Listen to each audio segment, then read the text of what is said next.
We're going to talk about the American Mental Health Counseling Association and how professional associations are helping professionals pivot to virtual care since COVID-19 hit and how they're helping to sustain that progress that we've been making.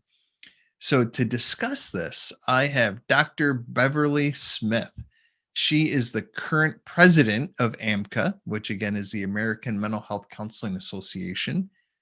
She has she's a lot of she has a lot of professional counseling experience in various settings, including private practice, public education, corrections, community counseling, and higher education.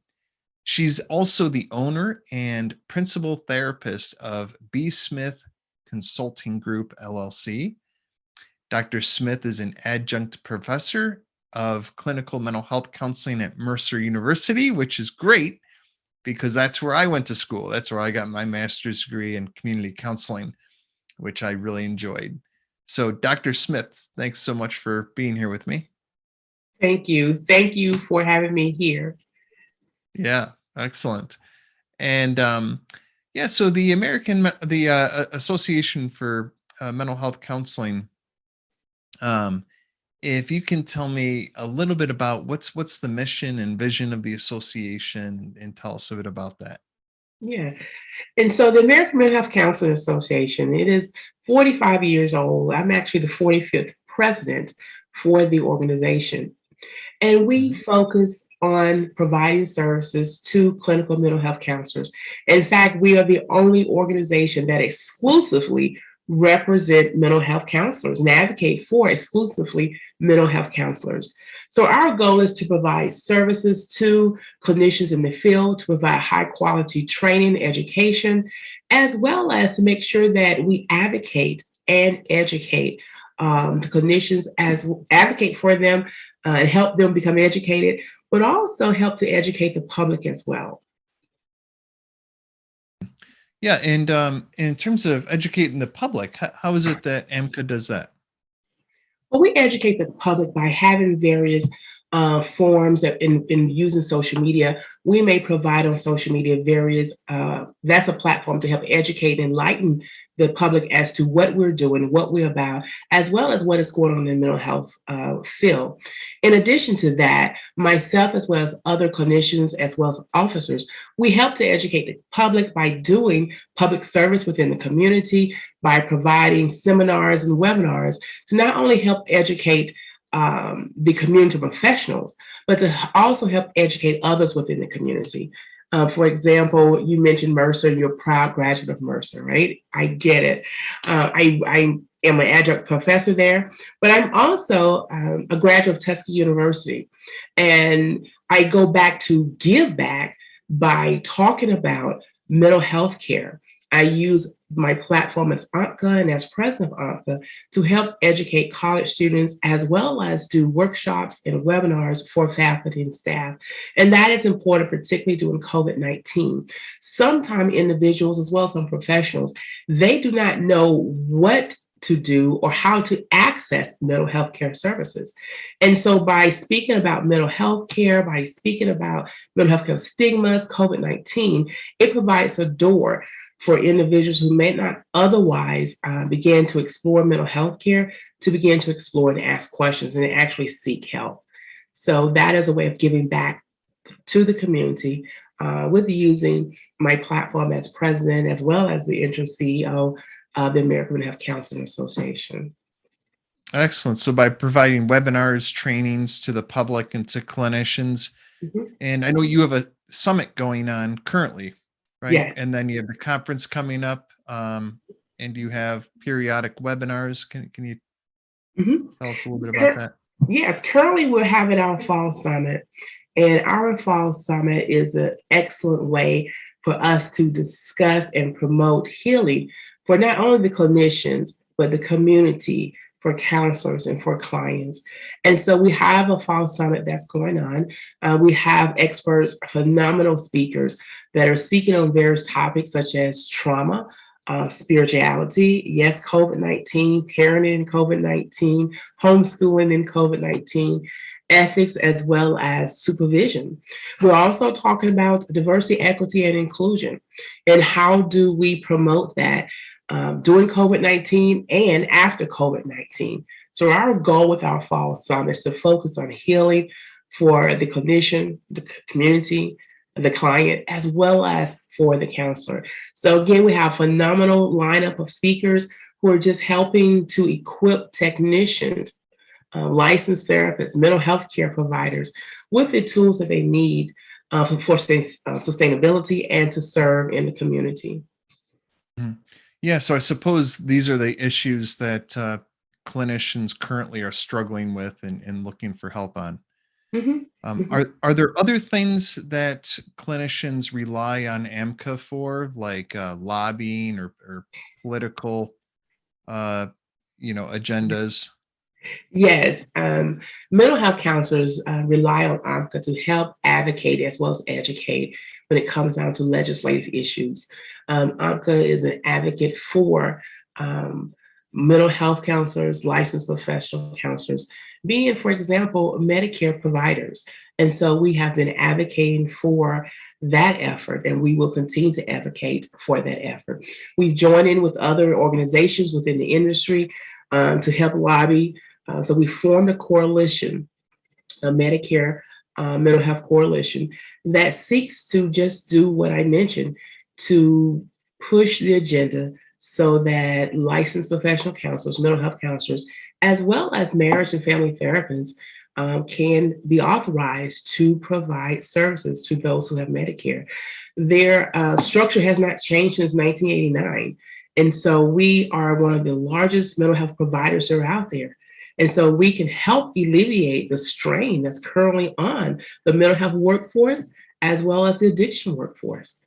So we are vital to we're a vital entity, but we can be an asset to those organizations. So we're Mhm. definitely pushing that effort. We've had a grassroots campaign, and you'll see more coming out pretty soon to help push that agenda forward. Yeah, great. Hopefully that will change. I mean, it's been needing to change for a very long time. Mhm. So definitely really appreciate professional associations are a way for all the clinicians to come together to collaborate to create that change. Because on a individual basis, trying to make that change happen is so difficult. It is difficult, but Yeah. it's just a needed change that need to happen. And so you'll hear Amka talking more about how do we advocate, how do we galvanize all of our efforts. In addition to that, you will hear Amka talking more about the counseling compact. And Georgia was the first state in which it did pass the legislation. And that's simply if we get 10 states on, then in those 10 states, we're able to work within those 10 states and have the reciprocity that we need so that we can service the community and service those in need. We already know that individuals who are in the rural community, they do not have access to quality health care. And so passing a counseling compact is another remedy for that issue that we're currently experiencing. So you'll hear AMCA advocating and lobbying more for that. We have been doing it in the past. As I stated, Georgia was the first state to pass the counseling compacts legislation. Georgia was the first state, and we're Yeah. thankful to our state chapter here, the Licensed Professional Counselor Association of Georgia. We're very thankful for this chapter, which is an AMCA chapter, being very instrumental in those efforts. Yeah, I was really glad to hear that. So this is one way that you would you say this is one way that you collaborate with ACA, like other counseling associations, like the American Counseling Association? Yeah, well, we collaborate with various other organizations. ACA happens to be one of them. For example, I mentioned that we are part of a coalition, the Coalition for Mental Health Care for Medicaid, for Medicare. And so we are a part of that coalition as well as ACA. And so we work in collaboration because at the bottom line, at the end of the day, the agenda is still to advance the counseling profession so that services can be provided to the community. So we do collaborate with ACA as well as NDCC as well as KCREP. And so AMCA is one of those premier organizations representing clinical mental health counseling. We've been around 45 years, maybe not as long as other organizations, but we are just as important and integral as the other organizations. So I am the proud president of AMHCA, very proud to be a part of AMHCA and to be a part of an organization, again, that exclusively represent clinical mental health counselors. And we're the only organization who does that. Yeah. And so how did you get started with AMCA yourself and become the president of AMCA? What motivated you to take on that huge task? And as you shared with me before we got started, that you're kind of in a in between stage right now with transitioning to a new CEO. So Mhm. right now you're holding that role also. So that's a huge task to take on. And It's what a drove you very to do that? Where's your passion?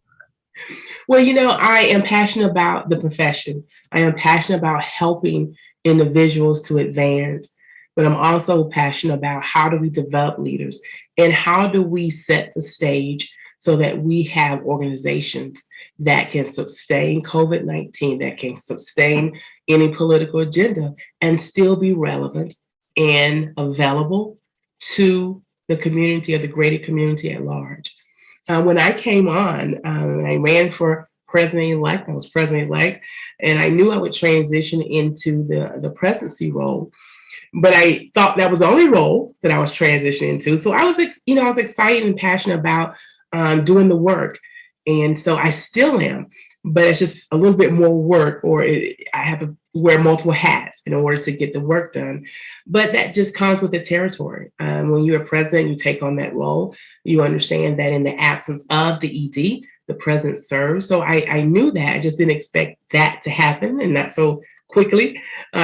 Joe Miller was our past executive director, and I said I didn't sign on for you to retire, but he's honoring his retirement, and we definitely respect that. He has served faithfully for the last 8 years. But AMCA has been a very instrumental organization in the counseling community. And my goal is to make sure that we continue to do that, as well as elevate the organization a little bit more. So part of my role and part of my tenure, as it states in my slogan, as I began to come in June, I said, we're in a time now that we have to reimagine AMHCA. And in reimagining AMHCA, we have to take in consideration, you know, COVID-19. We have to take in consideration diversity, equity, and inclusion so that we are sustainable and so that we reach the vast different members within the professional community. And so under my tenure, my goal is to do just that, reimagine AMHCA, to look at the internal infrastructure to see what we need to shore up, and add on a few things and just elevate the organization and do the work of clinical mental health counseling. Yeah, and I know myself as, training clinicians on telemental health, I rely on professional associations to give us guidance Mhm. on the ethical standards and practice guidelines for telemental health. And AMCA has a fantastic it was actually prior to COVID, if my memory serves me right. AMCA had a really nice update to their code of ethics, and they had updated practice guidelines, and their piece on telemental health was really fantastic. So it was a great resource for finding guidance on the ethical standards, specifically for telemental health. And again, if my memory serves me right, it was prior to COVID, not long before COVID either. So it was nice, kind of fresh off the press. It was very relevant, Mhm. uh, which I really appreciated. And I know the committees, like the committee that works on the code of ethics, committee that works on the practice guidelines, they really put a lot of work and thought into that process. So I really appreciate that. Have there been other, like, during COVID-19, what have you been hearing from clinicians in terms of trying to make that shift to providing virtual services, and how has AMCA helped fulfill that need that was there? Well, we've heard clinicians, practitioners to basically, say for some it was hard to make that shift because they were basically seeing their clients face to face. You schedule, you see them face to face, you bill, you receive the funds, and you keep moving. Well, when COVID-19 happened and we were all in isolation, quarantine, you couldn't go into the office to see clients face to face. So we now had to quickly shift to telemental health care. So that was difficult, I think, for the majority of the clinicians. Now, although there were still some clinicians who were doing telemental health care along the way and probably trying to convince everyone else, hey, this is a great platform. It's a great way to deliver services. But I don't think everyone really bought into it. And I think we're in a phase now where you have more clinicians saying, hey, this is effective. I didn't think it was effective, just as individuals who thought that learning could only take place in a brick and mortar platform or situation and environment. Where now, we see now that learning virtually is just as beneficial, equal amount of learning is taking place. So I think similar with both of those examples, that individuals and professionals are now beginning to embrace the use of technology. And they recognize, hey, we've gone from a industry society to a technological society, and let's embrace that. Are all individuals there, professionals there? Absolutely not. But I think we have a great majority now that are embracing that mindset of, hey, you could deliver excellent and quality services virtually. There's nothing to discount about it. And so I'm excited that we have a lot of clinicians now that are embracing telemental health care services. Yeah, well, fantastic. And how is it that clinicians can assist with AMHCA's mission and vision of Mhm. helping inform the public, changing policy for the betterment of behavioral health across our country? Yeah, Mhm. how can clinicians participate in those efforts? And that's a great question. What I would say is definitely first get involved, become a member. You will hear us in the upcoming months doing a really good membership drive and encouraging clinicians, hey, join AMHCA and share with them the value and the benefit of joining our organization. And once they're members, they can join in with us so that our voice is louder and it's bigger, if you will. Joining helps us to expand our reach within the community, within the political arena. And so we need them to join us and join our efforts because we're representing them. When we go to advocate for clinical mental health counselors, we're representing at least over 130 something clinical mental health counselors in the US. But we want them to be a member of AMHCA. We want to represent them as part of our membership. And Mhm. so we will be doing a membership campaign in the upcoming months. And you will hear us talk more about that. You will also hear us talk more about ethics and clinical mental health services through mental health. And so, as I mentioned to you earlier, we'd love to extend an invitation to you for you to come and to do a webinar, training, or roundtable with us in reference to telemental health and the value of it and the benefit of it. Yeah, I'd be glad to do that. I look forward to doing that. And the thing I think about professional associations is whether or not you become a member, Mhm. whether or not you support the association with your small dues, they are still helping you every day. Yeah. They are working with other organizations. Mhm. Your professors, like professors in graduate programs, rely on the professional associations for guidance. Your licensing boards rely on the professional associations for guidance. You use their codes of ethics. They lobby for you for policy changes. They Mhm. help you with insurance reimbursement. Yes. They inform the public about the services that you provide. So whether or not you become a member, do play your part, pay your dues, they still are going to serve you and are helping you. So it's Exactly. really a good thing to do to be a member, pay the dues, and support the efforts that are helping Mhm. you every day anyway, right? Yeah, Exactly. definitely. Yeah. So, Dr. Smith, thank you so much for being here with us today and sharing with Mhm. us. And I hope everyone checks out AMCA. And if you're a mental health counselor, please be a member. Check out what they offer you and check out that code of ethics practice guidelines, their webinars. So, thanks a lot. Really appreciate it. Thank you for the opportunity to be here. And may I share with them, your audience, if you have any questions, feel free to reach out to me at president@amhca.org, and I'll be happy to answer your questions. I'll be happy to send you a link so that you can join. And again, thank you so much for the opportunity to be here. I look forward to work with you more in the future.